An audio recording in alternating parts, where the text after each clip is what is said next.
사무엘하 12장까지 읽었습니다.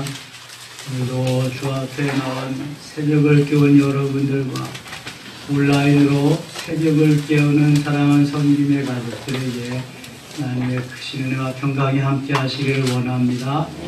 지난 사순절 7주 동안 새벽을 깨운 여러분들이 바로 승리자인 줄 믿습니다. 교회 분들하고 인사합시다. 당신은 승리자입니다. 하나님이 매우 기뻐하실 줄 믿습니다. 이 새벽을 깨운다는 거 이거 쉽지 않습니다. 아무리 결단하고 해도요, 내 육체가 피곤하고 힘들고 그러면은 좀 더 눕자, 좀 더 졸자 그러거든요. 저는 목사로 수십 년 이렇게 새벽 기도했음에도 새벽 기도 안 하는 날이 좋다니까요. 그러니까 얼마나 어려운 거야, 이게 새벽을 깨운다는 것이. 7주 동안 우리가 깨웠습니다. 하나님 얼마나 기뻐하실까요? 오늘은 그 클라이맥스가 되는 성금요일입니다. 이 안에 하루밖에 없습니다. 사순절은 부활절을 위해서 있는 것입니다. 부활절이 있기 때문에 사순절 7주 동안을 달려가는 거죠. 또 부활절은 성령 강림절이 있기 때문에 존재하는 거죠. 주님이 부활하셔서 그냥 계시다면은 언제까지 그렇게 하시겠어요? 하나님이 원하시는 것은 승천하셔서 다시 하늘에 오르셔서 우리에게 성령을 보내셔서 세상 끝날까지 함께 하시는 거예요. 그래서 성령 강림절을 향해서 또 달려가는 거죠. 이게 계속되는 우리의 신앙 생활입니다. 하나님이 원하시는, 기뻐하시는. 그래서 쉬지 말고 기도하는 삶을 결국은 살게 되는 것입니다. 오늘 저녁에 성금요일, 금요, 이렇게 순환절, 하나님이 기뻐하시는 그런 온 종일의 삶을 우리가 이제 살아가게 되죠. 부활절, 주일 새벽까지 사순절은 계속되어지는 것입니다.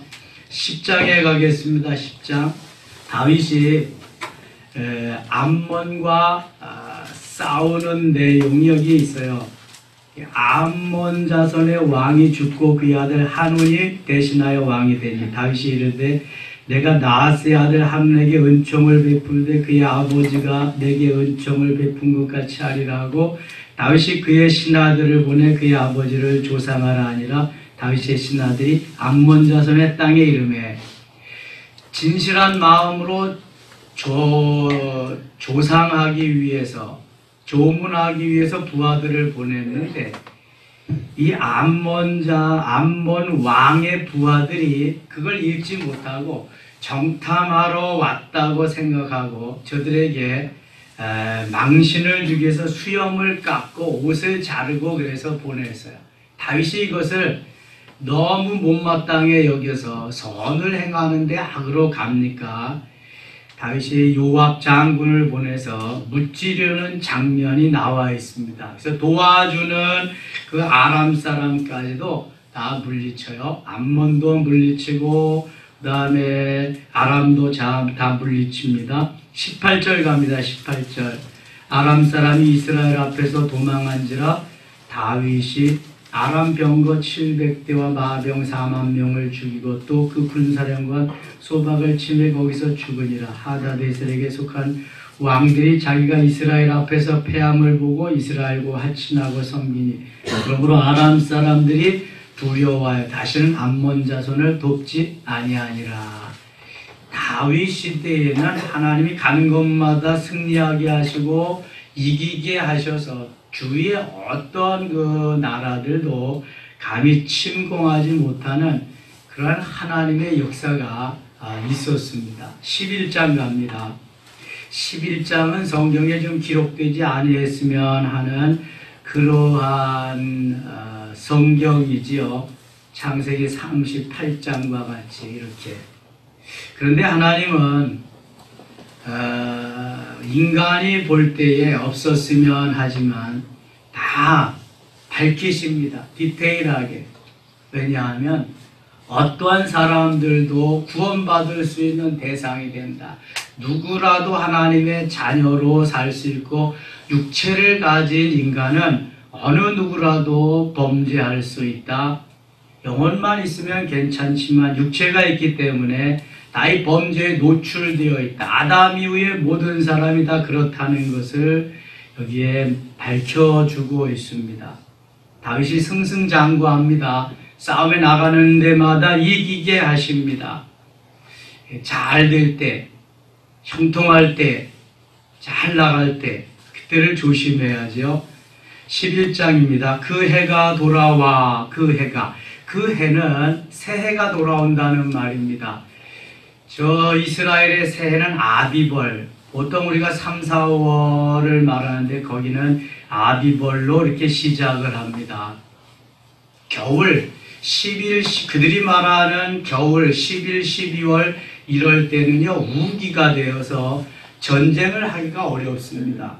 그래서 우기가 끝난 다음 새해가 되면은 왕들이 출전 준비를 하고 전쟁 준비를 하는 거죠. 그래서 그 해가 돌아 왕들이 출전할 때가 되면 다윗이 모압과 그에게 있는 요압과 그에게 있는 그의 부하들과 온 이스라엘 군대를 보내니 그들이 암몬 자손을 멸하고 랍바를 에워쌌고 다윗은 예루살렘에 그대로 있더라.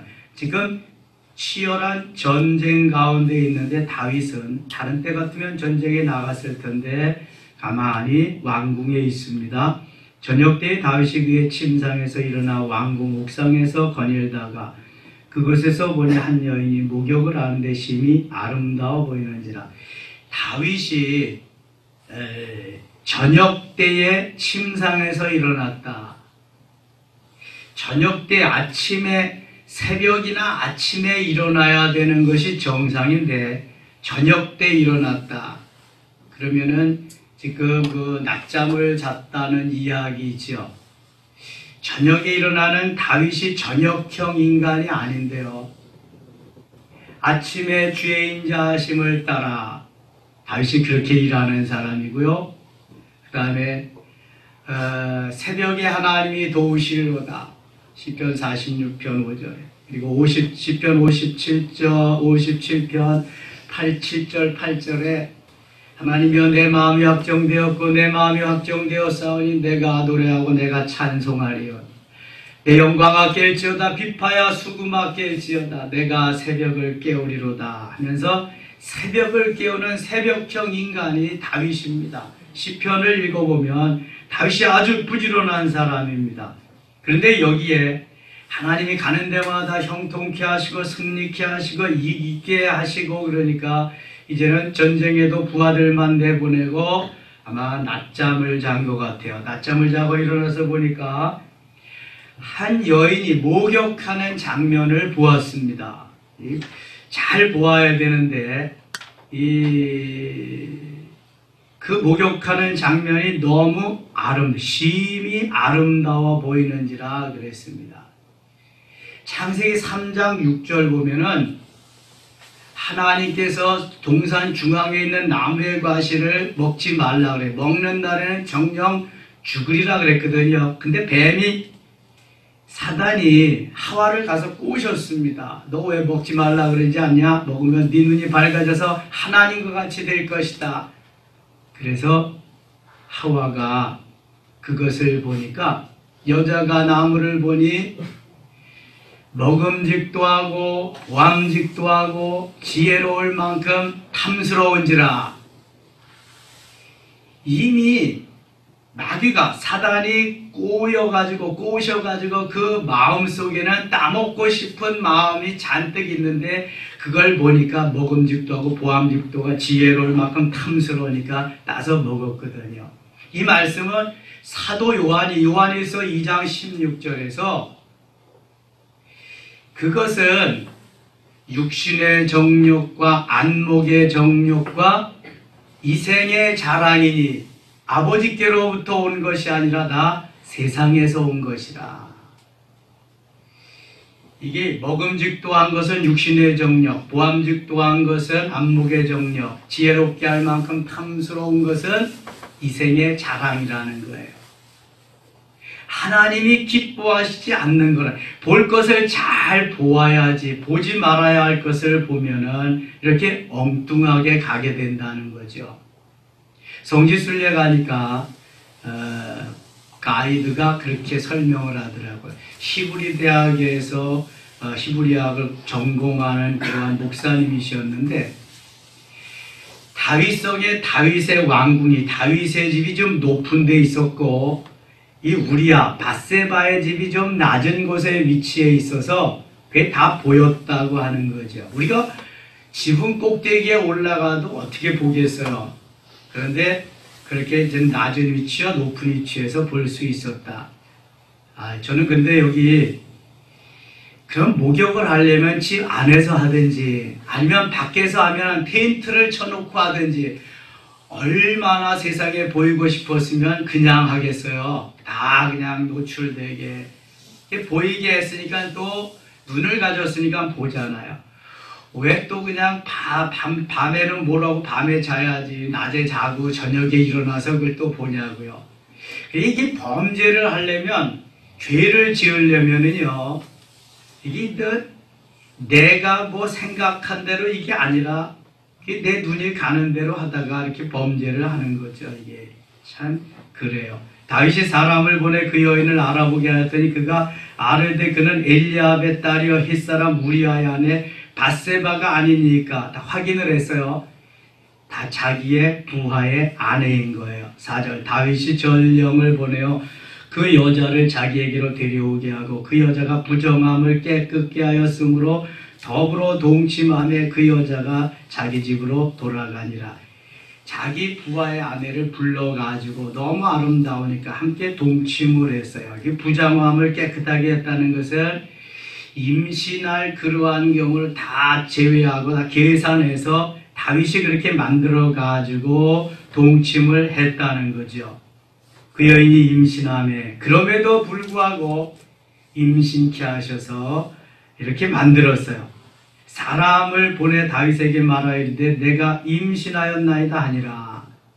범죄할 뿐만 아니라 범죄를 통해서 임신을 하게 되었습니다. 완전 범죄죠. 계획 속에. 구약 시대에는 행위에다가 범죄에 초점을 맞추었습니다. 다 해도 들키지만 마라. 그럼 구약 시대에는 되는 거예요. 근데 신약 시대에는 어떠냐? 마태복음 5장 28절에 예수님이 여자를 본 자마다 이미 여자를 보고 음욕을 품은 자마다 이미 뭐 했느니라? 간음하였느니라 그래요. 바꿔서 남자를 보고 음욕을 품은 자마다 이미 간음하였느니라. 행위에 초점을 둔 것이 아니라 마음 상태가 어떠냐, 거기에다가 예수님은 맞추었습니다. 신약 시대에는 마음 상태, 마음까지도 보고 범죄로 알고, 구약 시대에는 행위를 보고 범죄로 단정을 했다. 검사가 이제 이걸 밝혀낼 때는 마음속은 검사가 못 들여다보죠. 행위만 보는 거예요, 검사가. 근데 하나님은 마음속까지도 들여다보시는 거예요. 사무엘을 통해서 이스라엘의 두 번째 왕을 선택할 때도 마음 중심을 보느니라. 엘리압, 아비나답, 삼마, 7 아들 다 제외하고 8째 막둥이 다윗을 선택했어요. 중심이 바로 돼. 네가 그니 기름을 부어라 그랬거든요. 그러니까 구약 시대의 행위를 초점으로 맞췄다. 신약 시대에는 마음가짐을 초점으로 맞췄다. 이게 좀 다른 거죠. 주님이 우리의 마음. 그러면은 이걸 어떻게 정의해야 되느냐?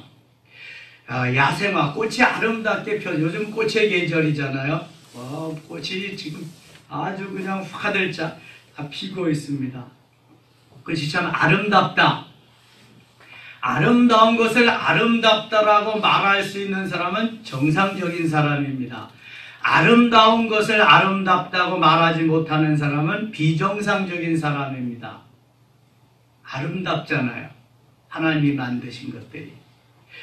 아름다운 것을 보고 아름답다, 하나님 찬양 할렐루야 하면서 가면은 이건 너무 멋있는 거죠. 그런데 너무 아름답고 그러니까 나만 꺾어다 보겠다, 꺾어다가 내 집에다 갖다 뒀다. 이게 범죄라는 거예요. 범죄.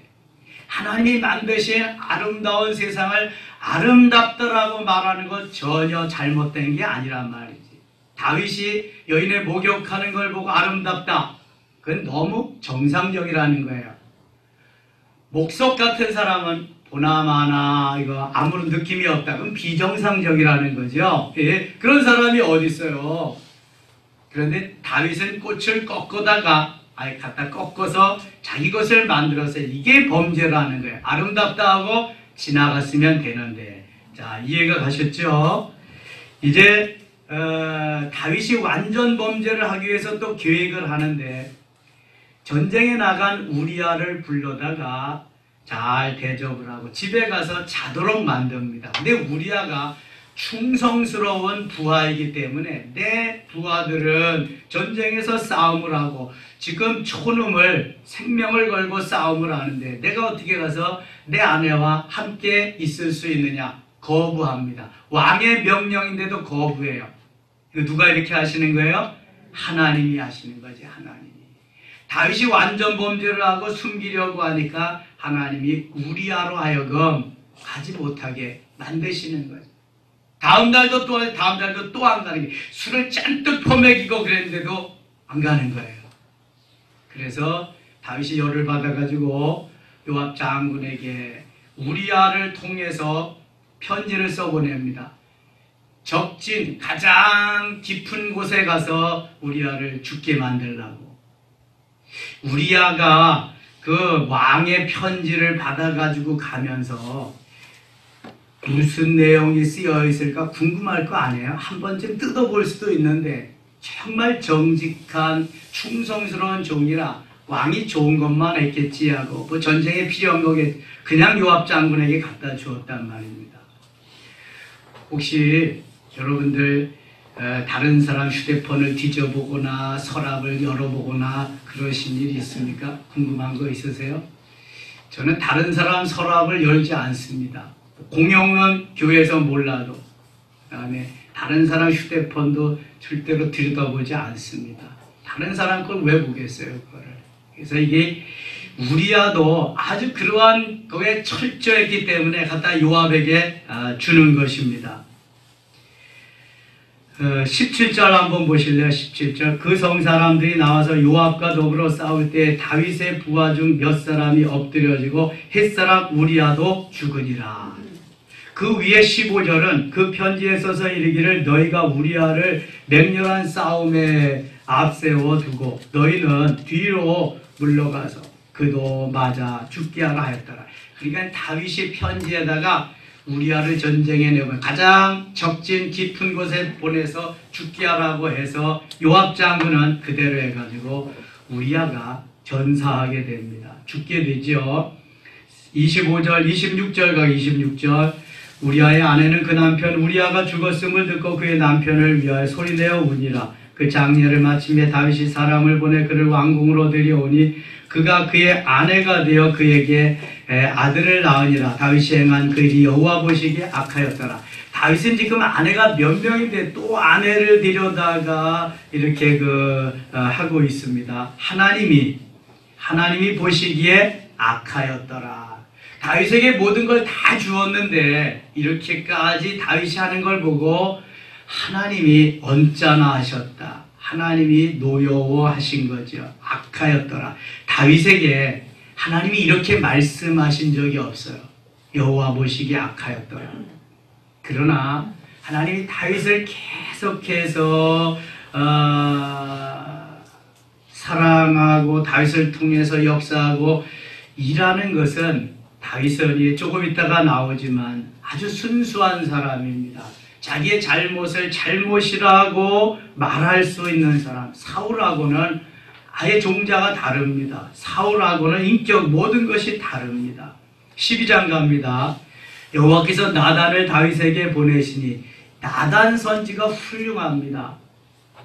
대개 권력 앞에서는 제대로 말을 못하는 것이 우리잖아요. 죽을까봐, 혹시라도 잘릴까봐, 혹시라도 어떻게 될까봐. 왕은 최고의 권력입니다. 왕이 말하는 대로 다 이루어지는 겁니다. 나단이 하나님이 보내셔서 갑니다. 이건 하나님이 보내시니까 뭐 빼도 박도 못하는 거야. 그가 다윗에게 가서 그에게 이르되 한 성읍에 두 사람이 있는데 한 사람은 부하고 한 사람은 가난하니 그 부한 사람은 양과 소가 심히 많으나 가난한 사람은 아무것도 없고 자기가 사서 기르는 작은 암양 새끼 한 마리뿐이라. 그 암양 새끼는 그와 그의 자식과 함께 자라며 그가 먹는 것을 먹으며 그의 잔으로 마시며 그의 품에 의음으로 그에게는 딸처럼 되었거늘 어떤 행인이 그 부자에게 오매 부자가 자기에게 온 행인을 위하여 자기 양과 소를 아껴 잡지 아니하고 가난한 사람의 양 새끼를 빼앗아다가 자기에게 온 사람을 위하여 잡았나이다 하니, 이 말을 듣니까 다윗이 정의로운 사람이거든요. 다윗은 의로운 정직한 사람입니다. 이게 지금 말도 안 되잖아요. 부자가 가난한 사람이 하나 있는 건 맞아 잡아다가 잡았다 자기가. 6절 같이 읽어요. 6절. 다윗이 그 사람으로 말미암아 5절 같이 읽어요. 다윗이 그 사람으로 말미암아 노하여 나단에게 이르되 여호와의 살아계심을 두고 맹세하노니 이 일을 행한 그 사람은 마땅히 죽을지라. 자기를 향해서 말하는지도 모르고요. 그냥 다윗이 범죄하고 나서 이게 지금 머리가 잘 안 돌아가는 거예요. 회전이. 예? 그게 어떤 놈이냐, 당장 죽을지라 그러는 거예요. 그러니까 나단이 어떻게 하나 보세요. 6절. 그가 불쌍히 여기지 아니하고 이런 일을 행하였으니 그 양새끼를 걸으면 안 되는 4배나 갚아줘야 하리라 한지라. 죽일지 뿐만 아니라 4배나 갚아라. 나단이 다윗에게 이르되 당신이 그 사람이라. 당신이 그 사람이라. 자, 이 최고의 권력 앞에서 당신이 그 사람이라 대놓고 이렇게 할 수 있는 사람이 과연 몇 명이나 될까? 범죄한 당신이 바로 그 사람이다. 이스라엘의 하나님 여호와께서 이와 같이 이르시기를 내가 너를 이스라엘 왕으로 기름 붓기 위하여 너를 사울의 손에서 구원하고 내 주인의 집을 내게 주고 내 주인의 아내들을 내 품에 두고 이스라엘과 유다 족속을 내게 맡겼느니라. 만일 그것이 부족하였을 것 같으면 내가 네게 이것저것을 더 주었으리라. 풍족하게 주었는데도 불구하고 너는 왜 그렇게 했느냐, 그런 말이죠. 9절입니다. 그러한데 어찌 내가 여호와의 말씀을 업신여기고 나 보기에 악을 행하였느냐. 내가 칼로 햇사람 우리아를 치되 암몬 자손의 칼로 죽이고 그의 아내를 빼앗아 내 아내로 삼았도다. 10절 같이 읽어요. 이제 내가 나를 업신여기고 햇사람 우리아의 아내를 빼앗아 내 아내로 삼았은즉 칼이 내 집에서 영원토록 떠나지 아니하리라 하셨고, 하나님이 다윗을 사랑하지만 다윗의 범죄에 대해서는 못을 바꾸고 합니다. 내가 행한 것처럼 내가 범죄했으므로 내 집이 이렇게 또 어려움이 있으리라 그렇게 말씀하시는 겁니다.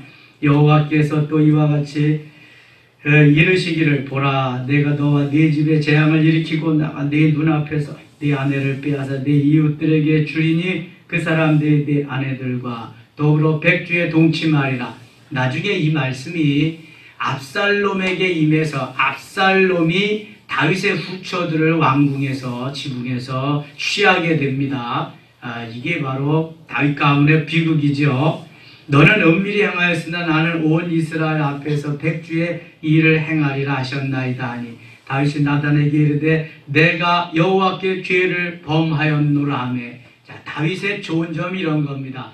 내가 여호와께 범죄했습니다. 내가 죄를 지었습니다. 이 말을 듣고 다윗이 이럴 수도 있습니다. 내 이놈 감히 어디에서 함부로 그런 입을 놀리느냐. 속히 하옥시켜라. 아니면 저 목을 쳐라. 이럴 수 있어요 없어요? 얼마든지 있습니다. 이럴 수 있어요. 왕이니까. 왕이 모든 걸 할 수 있으니까. 그러나 다윗은 믿음의 사람입니다. 다윗은 하나님의 사람입니다. 범죄를 했을지라도 하나님이 말씀하시고 하나님께서 하시는 것을 너무 잘 압니다. 내가 죄인입니다. 내가 죄를 범하였습니다. 자, 사울과 다윗의 다른 점이 이런 거죠. 사위를 변명하고 합리화시키고 계속 자기가 아니라고 하는 것을 늘어놓지만 다윗은 내가 바로 그 죄인입니다. 내가 죽을 죄를 졌습니다. 이런 게 다른 거죠. 하나님이 쓰시는 게 누구든지 범죄할 수 있습니다. 회개하고 돌이키면 하나님이 쓰시지만 회개치 아니하는 사람은 하나님이 쓰실 수가 없습니다. 그래서 회개의 길을 얼마든지 하나님이 열어놓으셨기 때문에 언제 어느 때라도 엎드려 돌이켜야 될 줄 믿습니다. 돌이켜 회개해야 성령이 임하시고 은혜를 주십니다. 13절 다시 봅니다. 다윗이 나단에게 이르되 내가 여호와께 죄를 범하였노라 하매 나단이 다윗에게 말하되 여호와께서 당신의 죄를 사하셨나니 당신이 죽지 아니하려니와 이 일로 말미암아 여호와의 원수가 크게 비방할 거리를 얻게 하였으니 당신이 낳은 아이가 반드시 죽으리다. 사단이 비방거리를 얻었잖아요. 내가 또 범죄했잖아. 네가 뭐 의롭다고, 네가 뭐가 정직하다고 막 그럴 거 아니겠어요? 자, 우리가 이걸 조심해야 됩니다. 내가 어떤 범죄를 했어요. 죄 사함을 받고 용서함을 받았어요. 고백하고 하나님이 용서해 주었어요. 근데 사단은 계속 그걸 가지고 와서 찔러댑니다. 너 언제 그렇게 했잖아. 너 그랬잖아. 너도 죄인이잖아. 나 같은 놈이 뭘 그러냐. 여기에 속지 말아야 된다는 거예요. 하나님은 우리 죄를 자백하면 미쁘시고 의로우사 우리 죄를 사하실 줄 믿습니다. 용서하시는 거예요. 기억도 안 한다고 그랬어요. 24절 갑니다. 24절. 다윗이 그의 아내 밧세바를 위로하고 그에게 들어가 그와 동침하였더니 그가 아들 그의 이름을 솔로몬이라 아니라 여호와께서 그를 사랑하시 선지자 나단을 보내 그의 이름을 여디디아라 하시니 이런 여호와께서 사랑하셨기 때문이더라. 하나님이 얼마나 다윗을 사랑하시니 회개하고 돌이킨 다윗에게 다시 아들을 주고 이름을 솔로몬이라 여디디아라 사랑받는 자라 이렇게 해주었어요. 솔로몬이 다윗의 뒤를 이어서 많은 형들을 제치고 왕이 되게 하는 역사를 또 이루게 하십니다. 13장 갑니다. 12장 마지막 절 갑니다.